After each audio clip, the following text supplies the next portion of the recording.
ನಮಸ್ಕಾರ ಎಲ್ರಿಗೂ.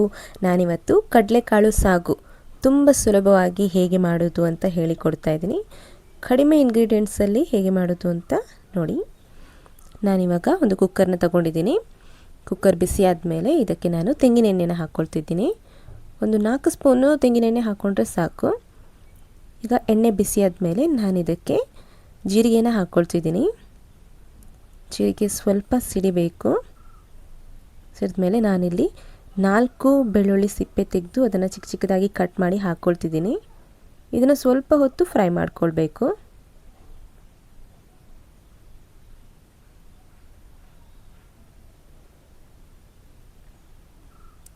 ನಾನಿವಾಗ 2 ಹಸಿಮೆಣಸಿನಕಾಯಿನ ಚಿಕ್ಕ ಚಿಕ್ಕದಾಗಿ ಕಟ್ ಮಾಡಿ ಹಾಕ್ಕೊಳ್ತಿದ್ದೀನಿ.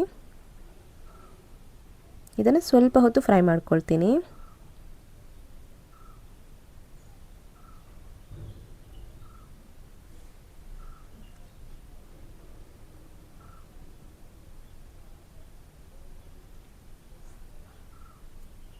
ಇದು ಫ್ರೈ ಆಗಿದೆ. ಇವಾಗ ನಾನು ಒಂದು ಮೀಡಿಯಮ್ ಸೈಜ್ ಈರುಳ್ಳಿನ ಸ್ಲೈಸ್ ಆಗಿ ಕಟ್ ಮಾಡಿಕೊಂಡು ಹಾಕ್ಕೊಳ್ತಿದ್ದೀನಿ.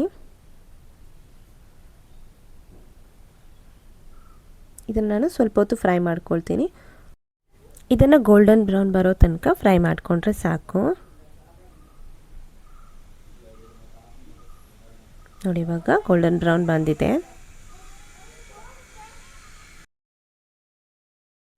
ನಾನಿವಾಗ 2 ಟೊಮೆಟೊನ ಚಿಕ್ಕ ಚಿಕ್ಕದಾಗಿ ಕಟ್ ಮಾಡಿ ಹಾಕ್ಕೊಳ್ತಿದ್ದೀನಿ. ಇದು ಹುಳಿ ಟೊಮೆಟೊನ ನೀವು ಯೂಸ್ ಮಾಡಬೇಡಿ, ನಾರ್ಮಲ್ ಬರುತ್ತಲ್ಲ ಆ ಟೊಮೆಟೊನ ಯೂಸ್ ಮಾಡಿ. ಇದನ್ನು ಸ್ವಲ್ಪ ಹೊತ್ತು ಫ್ರೈ ಮಾಡ್ಕೊಳ್ತಿದ್ದೀನಿ. ಗ್ಯಾಸ್ನ ಸಿಮ್ಮಲ್ಲೇ ಇಟ್ಕೊಂಡಿದ್ದೀನಿ. ಇದು ಸ್ವಲ್ಪ ಮೆತ್ತಗಾಗೋ ತನಕ ಫ್ರೈ ಮಾಡಿಕೊಂಡ್ರೆ ಸಾಕು.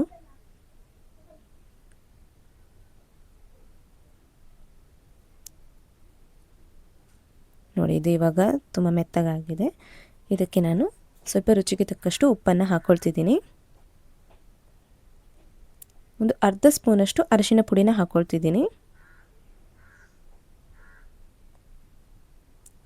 ಇದನ್ನು ಸ್ವಲ್ಪ ಹೊತ್ತು ಮಿಕ್ಸ್ ಮಾಡ್ಕೊಳ್ಳುವ. ಇವಾಗ ನಾನು 1 ಸ್ಪೂನಷ್ಟು ಗರಂ ಮಸಾಲ ಪುಡಿನ ಹಾಕ್ಕೊಳ್ತಿದ್ದೀನಿ. ಇದನ್ನು ಹಾಕ್ಕೊಂಡು ಸ್ವಲ್ಪ ಹೊತ್ತು ಮಿಕ್ಸ್ ಮಾಡಿಕೊಂಡು ಫ್ರೈ ಮಾಡ್ಕೊಳ್ಳುವ.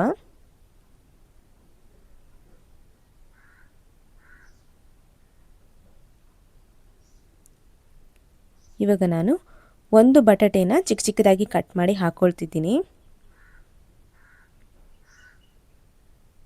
ಇದನ್ನು ಹಾಕ್ಕೊಂಡು ಸ್ವಲ್ಪ ಹೊತ್ತು ಮಿಕ್ಸ್ ಮಾಡ್ಕೊಳ್ಳುವ.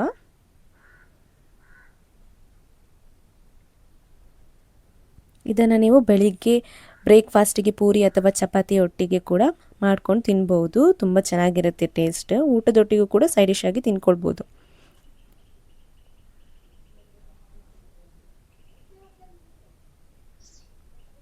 ಇವಾಗ ನಾನು ರಾತ್ರಿ ಇಡೀ ನೆನೆಸಿಟ್ಕೊಂಡಿರುವಂತಹ ಕಡಲೆಕಾಳನ್ನ ಹಾಕ್ಕೊಳ್ತಿದ್ದೀನಿ.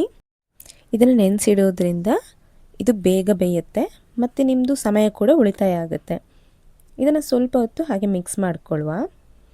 ಇದನ್ನು ಡಯಟಲ್ಲಿರುವವರು ಕೂಡ ತಿನ್ಬಹುದು, ಏನೇ ಪ್ರಾಬ್ಲಮ್ ಇರಲ್ಲ. ಇದು ಯಾಕಂದರೆ ಹೈ ಪ್ರೋಟೀನಿಂದ ಆಗಿದೆ ಕಡಲೆಕಾಳು, ಬ್ಲ್ಯಾಕ್ ಚೆನ್ನ.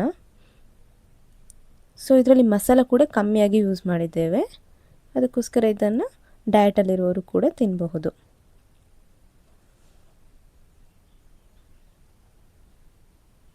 ನಾನೀಗ ಇದಕ್ಕೆ 1 ಗ್ಲಾಸಷ್ಟು ನೀರನ್ನು ಹಾಕ್ಕೊಳ್ತಿದ್ದೀನಿ. ನೀರು 1 ಗ್ಲಾಸ್ ಮಾತ್ರ ಸಾಕು, ಜಾಸ್ತಿ ಹಾಕ್ಕೊಳ್ಬೇಡಿ. ಇದು ಗ್ರೇವಿಯಾಗಿ ಬರಬೇಕು, ಅದಕ್ಕೋಸ್ಕರ. ಇವಾಗ ನಾನು ಕುಕ್ಕರ್ನ ಮುಚ್ಚಿ 2 ವಿಸಿಲ್ ಬರೋ ತನಕ ಇಟ್ಟಿದ್ದೀನಿ. 2 ವಿಸಿಲ್ ಬಂದಿದೆ. ಇವಾಗ ನಾನು ಲಿಡ್ನ ಓಪನ್ ಮಾಡ್ತಿದ್ದೀನಿ. ನೋಡಿ, ಸ್ಮೆಲ್ ಕೂಡ ಚೆನ್ನಾಗಿ ಬರ್ತಿದೆ. ಇಷ್ಟು ಹದ್ದು ಬಂದರೆ ಸಾಕು. ನೋಡಿ, ತುಂಬ ಚೆನ್ನಾಗಿದೆ. ಇದನ್ನು ನಾವು ಚಪಾತಿ ಒಟ್ಟಿಗೆ ಹಾಕ್ಕೊಂಡು ತಿಂದ್ವಿ. ತುಂಬ ಚೆನ್ನಾಗಿತ್ತು ಟೇಸ್ಟ್. ನೀವು ಒಂದ್ಸಲ ಟ್ರೈ ಮಾಡಿ. ಆ್ಯಂಡ್ ವಿಡಿಯೋ ಇಷ್ಟ ಆಗಿದ್ದರೆ ಲೈಕ್ ಆ್ಯಂಡ್ ಸಬ್ಸ್ಕ್ರೈಬ್ ಮಾಡಿ. Thank you so much for watching.